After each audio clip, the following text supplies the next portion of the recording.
बिस्मिल्लाहिर्रहमानिर्रहीम। ये हमारी फ़िज़िक्स की क्लास है, फर्स्ट ईयर की फ़िज़िक्स, और chapter number 2 vectors and equilibrium. इंशाल्लाह हम यहाँ से स्टार्ट करेंगे, फर्स्ट ईयर की फ़िज़िक्स का आगाज़ करेंगे इंशाल्लाह चैप्टर 2 से, which is vectors and equilibrium. अच्छा, वेक्टर्स एंड इसकी जो अपोजिट क्वांटिटी होती है वो स्केलर क्वांटिटी होती है। तो इसका जो कॉन्सेप्ट है, बच्चा 9th और 10th में इसका कॉन्सेप्ट लेकर आ रहा होता है, उसे कुछ ना कुछ आइडिया होता है कि वेक्टर क्वांटिटी क्या होती है और स्केलर क्वांटिटी क्या होती है।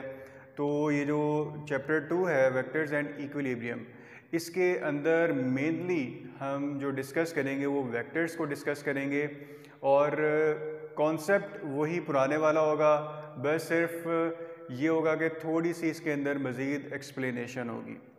ठीक है, तो इसके अंदर बच्चे को बिल्कुल भी परेशान होने की या घबराने की ज़रूरत नहीं होती कि ये पता नहीं हम कोई नई चीज़ पढ़ रहे हैं या मतलब ये कोई ऐसी चीज़ है कि जो बहुत मुश्किल है। ऐसा बिल्कुल भी नहीं है, ये सिर्फ पुराने ही कॉन्सेप्ट्स हैं, मैट्रिक के कॉन्सेप्ट्स हैं और उनकी ही फर्दर एक्सप्लेनेशन है या डिटेल के साथ उनको डिस्कस किया जाता है कि वेक्टर्स क्या होते हैं। तो वेक्टर्स डिस्कस करने से पहले हम डिस्कस करते हैं फ़िज़िकल क्वांटिटी, कि फ़िज़िकल क्वांटिटी क्या होती है। फ़िज़िकल क्वांटिटी एक ऐसी क्वांटिटी होती है कि जिसको आप मेजर कर सकते हो, कोई भी ऐसी चीज़, कोई भी ऐसी क्वांटिटी जिसको आप मेजर कर सकते हो और वो कुछ फ़िज़िकल सिग्निफिकेंस रखती हो, उसको आप फ़िज़िकल क्वांटिटी कहते हैं। एक बात तो समझ आ गई कि जिसको आप क्या कर सकते हो, मेजर कर सकते हो। दूसरा कि उसकी क्या हो कि फ़िज़िकल सिग्निफिकेंस हो। फ़िज़िकल सिग्निफिकेंस का मतलब ये है कि वो किस किस्म की है। फॉर एग्ज़ाम्पल, अगर चेयर की बात करें तो चेयर की फ़िज़िकल सिग्निफिकेंस अगर आप देखना चाहें, आप देखेंगे कि मतलब ये किस तरह से बनी हुई है। ठीक है, इसकी हाइट कितनी है, इसकी लेंथ कितनी है, वेट कितनी है, तो ये सारी चीज़ें उसकी क्या कहलाती है, फ़िज़िकल सिग्निफिकेंस कहलाती हैं, उसकी प्रॉपर्टीज़ में आ जाती हैं कि मतलब ये कितना एरिया इसने कवर किया हुआ है, हाइट कितनी है। ठीक है, तो ये सारी चीज़ें फ़िज़िकल सिग्निफिकेंस में आती हैं। इसी तरह कोई भी फ़िज़िकल क्वांटिटी आप देख लें तो सब की कोई ना कोई फ़िज़िकल सिग्निफिकेंस होती है। ठीक है, तो ये दो चीज़ें फ़िज़िकल क्वांटिटी में डिफ़ाइन की जाती हैं। पहली चीज़ क्या है कि कोई भी चीज़ जो मेजर की जा सकती हो और दूसरा वो फ़िज़िकल सिग्निफिकेंस रखती हो, तो उस क्वांटिटी को आप फ़िज़िकल क्वांटिटी कहते हैं। आई होप कि फ़िज़िकल क्वांटिटी आपको क्लियर हो गया होगा। फिर इसकी अगर एग्जांपल्स देखें तो एग्जांपल्स बहुत सारी हैं इसकी, जैसे एयर को आप मेजर कर सकते हैं, ऑल्दो कि हमें नज़र नहीं आ रही, लेकिन इसका जो प्रेशर होता है तो वो आप मेजर कर सकते हैं with the help of barometer. Barometer ये एयर प्रेशर मेजर करने के लिए यूज़ होता है, और वैसे भी कि जब हवा चल रही होती है तो हमें फील होती है। ठीक है, तो इस तरह से भी हम ये एक फ़िज़िकल क्वांटिटी है। अच्छा, उसके बाद है वाटर। अगेन वाटर एक फ़िज़िकल क्वांटिटी है, ये मेजर भी किया जा सकता है और इसकी फ़िज़िकल सिग्निफिकेंस भी है, मतलब वॉल्यूम कितना इसने ऑक्यूपाई किया हुआ है। जब ये बर्फ़ की सूरत इख्तियार कर लेता है, सॉलिड फॉर्म में आ जाता है, तब उसकी फ़िज़िकल अपीयरेंस क्या होती है। उसके बाद फिर है फोर्स। फोर्स भी हम मेजर करते हैं, वी नो वेरी वेल कि फ़ोर्स भी एक फ़िज़िकल क्वांटिटी है। उसके बाद हमारे पास वर्क भी हमारे पास क्या है, एक फ़िज़िकल क्वांटिटी है, इसको हम मेजर कर सकते हैं। तो इस तरह की बहुत सारी एग्जांपल, जिस चीज़ को आप मेजर कर सकते हो और वो फ़िज़िकल सिग्निफिकेंस रखती हो, ऐसी क्वांटिटी को आप फ़िज़िकल क्वांटिटी कहते हैं। अब फ़िज़िकल क्वांटिटी दो तरह की होती है, पहली स्केलर और दूसरी वेक्टर।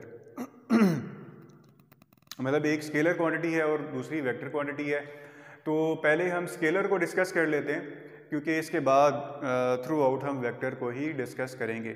स्केलर का एक ओवरव्यू ले लेते हैं। स्केलर क्वांटिटी ऐसी क्वांटिटी होती है, एक ऐसी फिजिकल क्वांटिटी होती है कि जो कंप्लीटली डिस्क्राइब की जा सके दो चीज़ों से, एक मैग्नीट्यूड और दूसरा यूनिट। अगर किसी फिजिकल क्वांटिटी को आप कंप्लीटली डिस्क्राइब कर सकते हो with the help of these two things, magnitude और यूनिट, तो आप उसको क्या कहेंगे कि वो क्या है, स्केलर क्वांटिटी है। ठीक है, हमें इसमें तीसरी चीज़ की ज़रूरत नहीं है, सिर्फ दो चीज़ें चाहिए, मैग्नीट्यूड चाहिए और उसका यूनिट चाहिए। तो अगर एग्जांपल्स इसके आप देखें, एग्जांपल्स में हमारे पास आ जाता है for example 1 kg rice. Rice क्या है, एक फिजिकल क्वांटिटी है, और कितनी क्वांटिटी है, उसका मैग्नीट्यूड कितना है 1, और यूनिट कितना है उसका kg। ठीक है, अच्छा फॉर एग्जांपल 1 किलोमीटर डिस्टेंस है, 1 kilometre distance, distance is a scalar quantity, आप इसको मेजर कर सकते हैं। 1 क्या है, इसका मैग्नीट्यूड है, और किलोमीटर इसका क्या है, एक यूनिट है।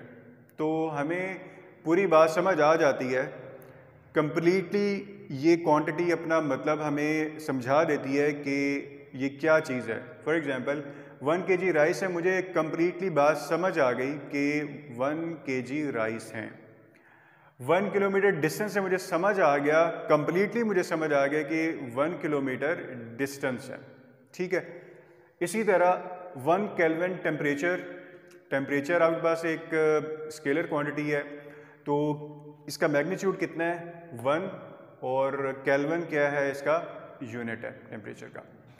तो इसी तरह जितनी भी चीज़ें हैं जो मैग्नीट्यूड और यूनिट के साथ आपको कंप्लीट मफहूम अपना प्रोवाइड कर दें, वो स्केलर क्वांटिटी कहलाती है। ठीक है, इसके बाद आते हैं हम जो हमारी कंसर्न क्वांटिटी है, जो कि हमारा कंसर्न टॉपिक है, which is the actually main thing of this chapter, which is vector quantity. Vector quantity ऐसी क्वांटिटी है कि जिसके अंदर हमें मैग्नीट्यूड भी चाहिए, हमें यूनिट भी चाहिए, और हमें स्पेसिफिक डायरेक्शन भी चाहिए।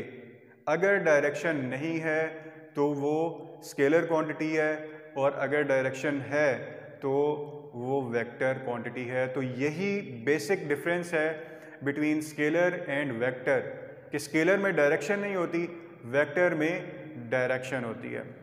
ठीक है, तो एग्जांपल्स अगर इसकी हम कोट करना चाहें तो एग्जांपल्स इसकी बहुत सारी हो सकती हैं। Force is a vector quantity, क्योंकि हमें पता होता है कि फोर्स किस डायरेक्शन में लग रही है, या हमें रिक्वायर होता है कि किस डायरेक्शन में फोर्स लग रही है।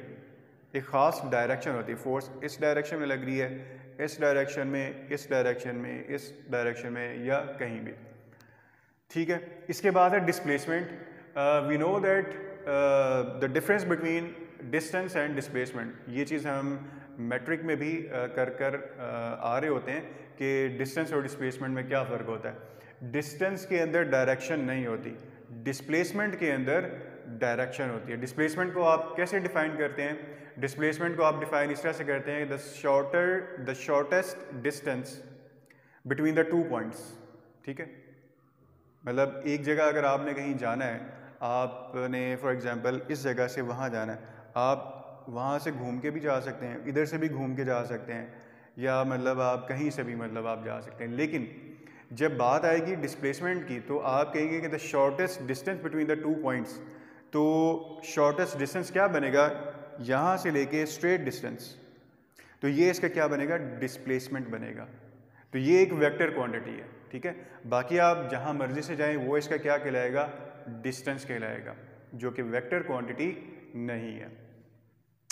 तो फोर्स, डिस्प्लेसमेंट और वेलोसिटी भी हमें मालूम है कि रफ्तार को कहते हैं कि किस रफ्तार से और किस डायरेक्शन में कोई बॉडी ट्रैवल कर रही है, किस वेलोसिटी से मूव कर रही है, किस डायरेक्शन में। तो वेलोसिटी के लिए भी हमें क्या चाहिए होती है, डायरेक्शन चाहिए होती है। तो this is the basic difference between scalar and vector, के सिर्फ डायरेक्शन का फ़र्क है। डायरेक्शन नहीं है तो स्केलर, डायरेक्शन है तो वेक्टर, और उसकी वेक्टर की एग्जांपल्स हमारे पास force, displacement, velocity and etcetera, बहुत सारी एग्जांपल्स हो सकती है। Now let come to the vector representation, कि हम वेक्टर को प्रेजेंट कैसे कर सकते हैं। आपने वेक्टर को प्रेजेंट करना हो तो उसकी एक ख़ास फॉर्म होती है प्रेजेंट करने की। आप स्केलर को तो ऐसे लिख सकते हैं 1 kg राइस, हमें इसको किसी ख़ास तरीके से लिखने की ज़रूरत नहीं है, ठीक है। लेकिन हाँ, हमें वेक्टर को रिप्रेजेंट करने की ज़रूरत है ख़ास तरीके से, और उसके दो ख़ास तरीके होते हैं। पहला तरीका है सिंबॉलिक रिप्रेजेंटेशन। सिंबॉलिक रिप्रेजेंटेशन क्या होती है? फॉर एग्जांपल कोई भी वेक्टर है, लेट ए, जैसे यहाँ पे मैंने लिखा है let A is a vector, कोई भी वेक्टर है, उस वेक्टर को मैंने नाम दे दिया ए का।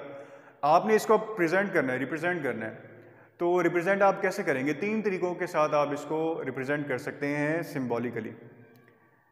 आप लेटर के ऊपर ये एरोहेड डाल दें, लाइन लगाएं और एरोहेड लगा दें, तो ये प्रेजेंट करेगा this is a vector quantity. या आप लेटर के नीचे एक लाइन लगा दें तो ये भी प्रेजेंट करेगा कि this is a vector quantity. या तीसरा तरीका ये है कि आप बोल्ड फेस लेटर लिखें। बोल्ड फेस का मतलब ये है कि आप उसको मोटा मोटा करके लिखें, ठीक है, इस फॉर्म में। तो ये भी किस चीज़ की प्रेजेंटेशन है? ये वेक्टर की रिप्रेजेंटेशन है कि वेक्टर को सिंबॉलिकली, अगेन सिंबॉलिकली आप इन 3 तरीकों के साथ आप प्रेजेंट करते हैं। और जो मोस्टली यूज्ड तरीका है वो ये वाला तरीका है कि जिसके अंदर आप लेटर के ऊपर लाइन के साथ एरोहेड लगा देते हैं, ठीक है। तो मोस्टली जो जहाँ भी आप चैप्टर के अंदर देखेंगे मोस्टली तो आपको ये प्रेजेंटेशन आपको नज़र आएगी। जबकि इसके अलावा ये 2 तरीके भी होते हैं वेक्टर को रिप्रेजेंट करने के लिए। अच्छा, जो इसका सेकंड तरीका है ग्राफिकल रिप्रेजेंटेशन का। ग्राफिकल रिप्रेजेंटेशन का हम एक थोड़ा सा व्यू लेंगे और उसके बाद नेक्स्ट लेक्चर में इंशाल्लाह इसको हम फर्दर डिस्कस करेंगे। Graphical representation, this is graphical representation. Graphical representation में क्या होती है कि a line with an arrowhead, एक लाइन होती है विद एन एरोहेड। तो इसको हम डिस्कस करते हैं कि ये क्या होते हैं कि लाइन विद एन एरोहेड ये क्या होता है। जैसे ये एक मैंने लाइन लगाई और यहाँ पर मैंने क्या लगाया, एक एरोहेड लगा दिया। अब इसको डिस्कस करते हैं कि मतलब समझने की कोशिश करते हैं कि क्या प्रेजेंट क्या कर रही है ये जो इसका स्टार्टिंग पॉइंट है इसको हम इनिशियल पॉइंट भी कह सकते हैं। ये लिखा है मैंने यहाँ पे इनिशियल पॉइंट या स्टार्टिंग पॉइंट, यहाँ से वेक्टर स्टार्ट हो रहा है और इसको आप टेल भी कहते हैं। जो दूसरे लफ्ज़ों में आप इसको पढ़ेंगे वो टेल पढ़ेंगे या स्टार्टिंग पॉइंट। अच्छा, अब ये जो यहाँ से लेके यहाँ पर आ जाते हैं इधर एरो पे, एरो को आप कहते हैं हेड, इनिशियल पॉइंट को कहते हैं टेल और एरो को कहते हैं आप हेड। के जिस डायरेक्शन में वेक्टर जा रहा है उसको आप क्या कहते हो, हेड। तो ये किसको रिप्रेजेंट करता है, ये डायरेक्शन को रिप्रेजेंट करता है कि इस डायरेक्शन में वेक्टर है, ठीक है। तो this is the tail and this is the head. अब बीच में आ जाते हैं, ये जो लाइन है ना, ये लाइन बेसिकली शो कर रही है मैग्नीट्यूड को, कि इस वेक्टर का कितना मैग्नीट्यूड है, ठीक है। तो इस तरह से ग्राफिकल रिप्रेजेंटेशन के थ्रू हमें मालूम होता है कि ये वेक्टर का मैग्नीट्यूड कितना है, उसका इनिशियल पॉइंट क्या है, उसका final point which is head वो क्या है, किस डायरेक्शन में वेक्टर मूव कर रहा है, ट्रेवल कर रहा है। तो कॉन्सेप्ट से वही हैं, पुराने ही हैं जो आपने मैट्रिक में यूज़ किए थे। उन्हीं कॉन्सेप्ट को हम further again I am saying कि इस चैप्टर के अंदर हम फर्दर थोड़ा सा मज़ीद एक्सटेंसिवली या थोड़ा सा मज़ीद इसको एक्सप्लेन करेंगे। इसमें हमने क्या देखा, अगर इसका ओवरव्यू दोबारा से ले लें कि फ़िज़िकल क्वांटिटी को डिस्कस किया हमने। फ़िज़िकल क्वांटिटी क्या होती है कि ऐसी क्वांटिटी जिसको आप मेजर कर सकते हो और उसकी क्या हो, फिज़िकल सिग्निफिकेंस हो। और इसके बाद एग्जांपल इसकी बहुत सारी, anything which can be measured like air, water, would, force, work, ETC etcetera, बहुत सारी चीज़ें हैं। उसके बाद फिर जो फिज़िकल क्वांटिटी है उसकी 2 टाइप्स होती हैं। तो पहले हम स्केलर को देख लेते हैं कि स्केलर क्या होती है। Scalar physical quantity which can be completely described by magnitude and unit is called physical scalar quantity. तो इसमें एग्जांपल्स बहुत सारी आ सकती हैं, 1 kg rice, 1 kilometre distance, 1 kelvin temperature. तो बहुत सारे एग्जांपल्स आप इसमें कोट कर सकते हैं। फॉर एग्जांपल 10 पेंसिल्स, ठीक है, ये इट्स अ स्केलर क्वांटिटी। आपको कम्प्लीटली पता चल गया है कि ये 10 पेंसिल्स हैं, मज़ीद हमें इंफॉर्मेशन लेने की ज़रूरत नहीं है। या 10 रबर्स, 10 शार्पनर्स, ठीक है, तो ये चीज़ें आपको कम्प्लीटली मफहूम अपना प्रोवाइड कर रही हैं। नेक्स्ट है हमारे पास वेक्टर क्वांटिटी। वेक्टर क्वांटिटी में हमने कहा था कि a physical quantity which can be completely described bye a magnitude, unit and specific direction. कि मैग्नीट्यूड भी हो, यूनिट भी हो, और जो सबसे इम्पॉर्टेंट चीज़ है उसकी डायरेक्शन हो। तो डायरेक्शन हो तो किस में हो सकती है, फोर्स में हो सकती है, डिस्प्लेसमेंट में हो सकती है, और वेलोसिटी में डायरेक्शन होती है। तो ये हमारे पास क्या है, वेक्टर क्वांटिटी है। और आई होप कि इसके अंदर कुछ भी मुश्किल नहीं है, सब चीज़ें बहुत आसान हैं क्योंकि ऑलरेडी हम ये प्रीवियस कॉन्सेप्ट्स ही यूज़ कर रहे हैं। बाद में इसकी वेक्टर रिप्रेजेंटेशन आती है कि वेक्टर को आप प्रेजेंट कैसे करते हो। तो दो तरह से आप इसको रिप्रेजेंट कर सकते हैं। पहला तरीका है सिंबॉलिक रिप्रेजेंटेशन। सिंबॉलिक में किस तरह से है कि लेट के वेक्टर ए, कोई भी वेक्टर है, ए से आप उसको रिप्रेजेंट करते हैं लेटर से, तो उसके ऊपर आप क्या लगा देते हैं, लाइन के साथ एरो हेड। एक ये तरीका हो सकता है। दूसरा क्या हो सकता है कि आप उसके नीचे एक लाइन लगा दें। और तीसरा क्या है कि बोल्ड फेस लेटर लिखें, कि आप उसको मोटा मोटा करके लिखें। तो ये 3 तरीके हैं किसके, ये सिंबॉलिक रिप्रेजेंटेशन है। दूसरा जो तरीका है इसका वो है ग्राफिकल रिप्रेजेंटेशन, कि ग्राफिकली आप इसको किस तरह से रिप्रेजेंट कर सकते हैं। उसके लिए हमने कहा था कि इसको हम फर्दर मज़ीद डिटेल के साथ डिस्कस करेंगे, लेकिन इसका एक थोड़ा सा ओवरव्यू ले लेते हैं कि ग्राफिकल रिप्रेजेंटेशन किस तरह से की जा सकती है। इसके लिए हमें क्या चाहिए होता है, एक लाइन चाहिए होती है विद एन एरो हेड। अब ये जो लाइन का जो स्टार्टिंग पॉइंट है, इनिशियल पॉइंट, ये टेल कहलाता है, और इसका जो एंडिंग पॉइंट है, ये जिस तरफ वो जा रहा है, जहाँ पर एरो लगा हुआ है, वो हेड कहलाता है, जो कि डायरेक्शन को भी शो करता है।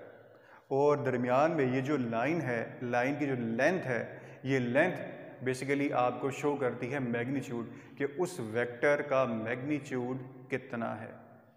ठीक है, आई होप कि यहाँ तक आपको चीज़ें समझ आ गई होंगी। सो इंशाल्लाह नेक्स्ट लेक्चर में हम फर्दर चीज़ों को मज़ीद डिटेल के साथ आगे की तरफ मूव करेंगे और डिस्कस करेंगे। Thank you so much.